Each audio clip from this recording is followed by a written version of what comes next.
Kita tampilkan lagi pernyataan Presiden Joko Widodo tentang peristiwa Wamena. Yang pertama saya ingin mengucapkan duka yang mendalam, bela sungkawa yang mendalam atas meninggalnya korban yang ada di Wamena. 33 orang telah meninggal di sana.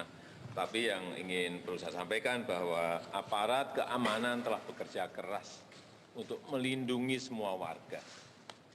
Jadi jangan ada yang menggeser-geser ini menjadi kayak sebuah konflik etnis, bukan. Ini adalah kelompok kriminal bersenjata yang dari atas, dari gunung turun ke bawah dan melakukan pembakaran rumah warga. Dan juga Kepala Suku Lembah Baliem di Wamena juga telah mengajak, menghimbau untuk seluruh warga untuk tidak mengungsi keluar Wamena. Ini saya kira sebuah himbauan baik, dan juga polisi telah menangkap beberapa tersangka yang melakukan pembunuhan dan pembakaran yang ada di Wamena. Itu pernyataan dan aksi konkret yang dilakukan atau diputuskan oleh Istana Kepresidenan di Jakarta. Anda lihat sudah tepat sasaran, Bung Rocky? Itu narasi yang buruk dari Presiden itu. Dia mulai dengan sudah kami tangani kekerasan itu, dan kami tahu kekerasan itu datang dari gunung ke Wamena. Kita tahu bahwa peristiwa kemarin itu rentetan dari, atau bukan rentetan, bahkan akumulasi dari problem Surabaya tuh. Surabaya itu akumulasi dari problem tahun 90, demikian seterusnya. Jadi Presiden itu menjelaskan sesuatu yang sangat teknis. Padahal sebetulnya ada problem etis yang orang tunggu dimengerti oleh Presiden. Seluruh keterangan Presiden tadi seolah-olah mau mengatakan kami bisa atasi itu dengan kekuatan bersenjata. Jadi kekuatan bersenjata dilawan oleh kekuatan bersenjata. 33 korban itu akan dicatat oleh PBB sebagai pembiaran terjadinya kekerasan. Jadi ada act of omission. Negara membiarkan terjadi kekerasan. Apapun bantah-membantah pemerintah. Tapi kita hidup dalam rejim diplomasi hak asasi manusia. Jadi kalau pemerintah tidak atau buta huruf terhadap diskursus hak asasi manusia, ya orang akan bilang, Anda mau negosiasi apa di diplomasi internasional kalau Anda nggak paham tentang hak asasi manusia. Jadi nggak ada satupun keterangan Presiden yang membuat kita produktif untuk debat nanti di PBB atau di forum internasional. Saya beri contoh cepat-cepat ya. Desember tahun lalu, saya naik Gunung Siklop. Persis di depan Bandara Sentani. 15 jam karena harus merangkak itu. Bersama-sama pemuda Papua, campuran Muslim dan Nasrani.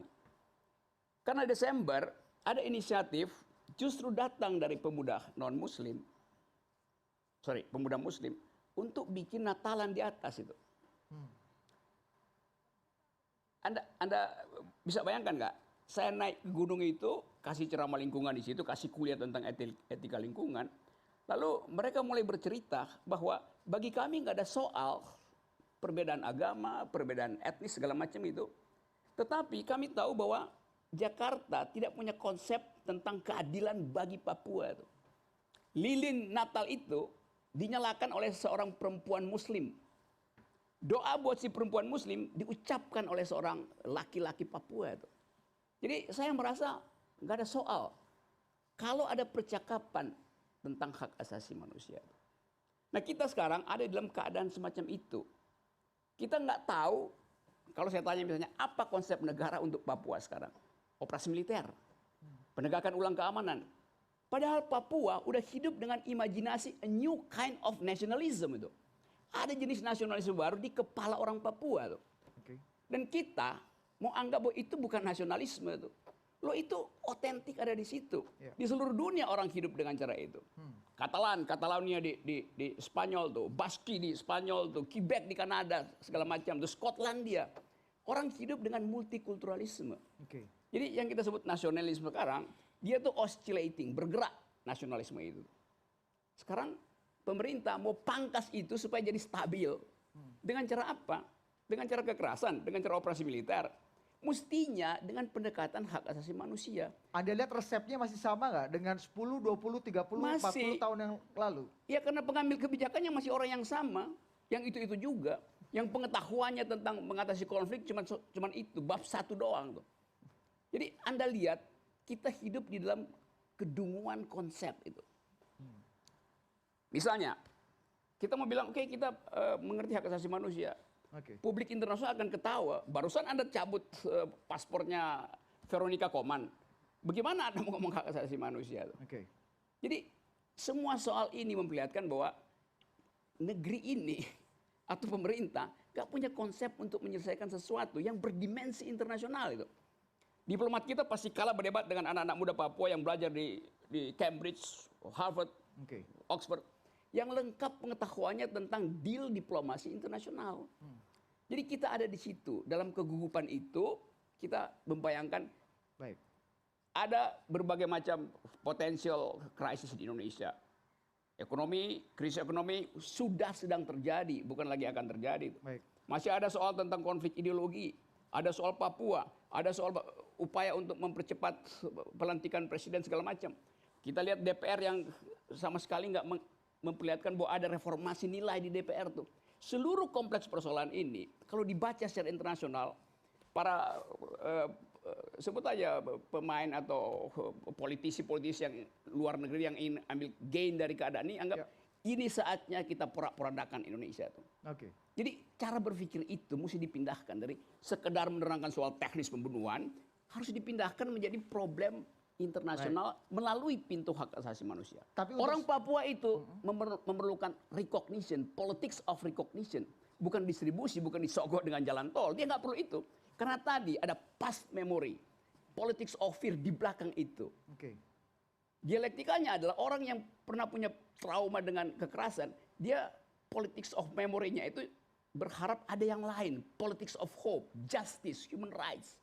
Itu pemerintah buta huruf terhadap narasi itu. Terima kasih. Meskipun pemerintah beberapa tahun belakangan nanti Bang Teo pasti akan bisa merangkai bagaimana keberpihakan policy dari Jokowi untuk Papua yang nanti pasti akan kita bisa berdebat. Itu. Problem Papua tidak bisa disogok dengan Otsus. Otsus itu nasionalisme Jakarta. Lain problemnya. Gini ya, tadi Saudara Teo pakai istilah yang menarik itu. Nggak ada panacea buat Papua. Tetapi yang diajukan sebagai obat oleh Jakarta justru panacea yang namanya NKRI harga mati itu. Padahal bagi orang Papua itu placebo, obat palsu. Kalau kita bilang NKRI harga mati, mesti itu tidak diucapkan oleh Jakarta. Harus datang dari hati nurani orang Papua, orang Aceh, orang Ambon, orang Minahasa, orang Bugis. Kapan dia akan bilang NKRI harga mati? Ketika bagi dia NKRI sudah menghidupkan dia tuh. Ini nggak begitu yang terjadi. Satu Indonesia merasa, ya, coba Anda lihat, mana ada public outcry semacam solidaritas untuk, oh kita sama-sama bela NKRI. Orang anggap, ya udahlah, memang negara nggak ngurus kok kita semua tuh. Papua nggak diurus, Aceh nggak diurus, orang Bugis bilang juga. Tadi saya baru baca Ambon, peristiwa di Ambon, kata Wiranto, sebaiknya pengungsi itu pulang ke rumah supaya tidak membebani negara. Jadi perspektifnya itu adalah supaya tidak membebani negara. Jadi passion terhadap penderitaan orang nggak ada. Walaupun nanti dikoreksi, tapi udah diucapkan duluan kan. Itu juga memperlihatkan bahwa seluruh peralatan yang dimiliki oleh negara tidak berbasis pada empati pada dia benar tadi manusia. Saya bayangkan misalnya si Siahaan tadi. Kalau Anda yang diundang oleh Pak Jokowi untuk bicara soal Papua, diksi Pak Jokowi itu akan lebih mulia, akan lebih terasa etis gitu. Bayangin, Pak, kalau Pak Jokowi ngomong kayak Pak Siahaan tadi, Sembung Siahaan, itu lain opini publik terbentuk itu. Dia mampu untuk membaca antropologi Papua tuh. Nah ini presiden di-brief oleh penasihat keamanan tanpa basis antropologi itu. Itu dungunya. Indikator value, indikator makronya bagus, kata Bung Teo, semakin membaik. Indikator makro itu baru mulai bekerja bila martabat manusia udah diasuh. Papua perlu martabat, bukan martabak. Human Development Index itu tidak mungkin melayani dignity manusia. Ada skala lain, indeks kebahagiaan itu. Oke. Kenapa nggak dipakai? Contoh begitu banyak. Saya cerita sedikit soal aborigin dulu itu. Pemerintah Australia menganggap kalau saya kasih dia rumah, maka selesai problem politik identitas. Lalu dikasih rumah tuh aborigin. Hari pertama dia tidur di rumah itu tuh. Hari kedua didatangi sama Pemda, dia bongkar jendelanya, tapi masih tidur di rumah. Bingung Pemdanya, kenapa dibongkar tuh? Hari ketiga didatangi tuh, atapnya dibongkar, lalu dia tidur di situ. Akhirnya Pemda baru mengerti bahwa bagi orang aborigin bahagia itu mimpinya indah kalau dia tidur menghadap langit. Itu yang namanya kearifan lokal. Jadi kita mesti paham itu.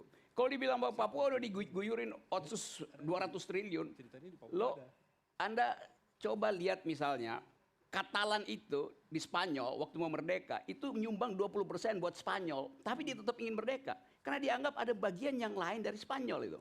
Walaupun gagal referendumnya. Nah kita sekarang soal Papua, Papua itu udah masuk pada taraf humanitarian call. Seorang diplomat yang agak nakal dari Australia misalnya, bikin semacam petisi, itu seluruh fasilitas Melanesia akan pindah ke Papua tuh, Afrika juga. Dan orang Papua akan merasa kami lebih dekat secara etnis dengan Melanesia dan Afrika daripada dengan Jawa, Sumatera, Kalimantan. Karena itu harus dipelajari cara berpikir Papua. Papua sudah masuk dalam imajinasi baru tentang nasionalisme itu. Dan kita masih dengan NKRI harga mati itu. Jadi NKRI jangan dibilang harga mati. Karena itu menyiksa orang. Identitas tidak mungkin hidup kalau dibilang ini harga mati itu. Biarkan dia berkembang, berupaya untuk menemukan momentumnya sendiri. Supaya kita bisa hidup bersama-sama sebagai warga negara yang akrab. Tanpa konsep NKRI harga mati. Itu ditaruh di belakang lah. Nanti orang sendiri akan ucapkan, oke, sekarang NKRI harga mati. Tapi bikin dulu NKRI harga yang menghidupi mereka yang tersisi gitu.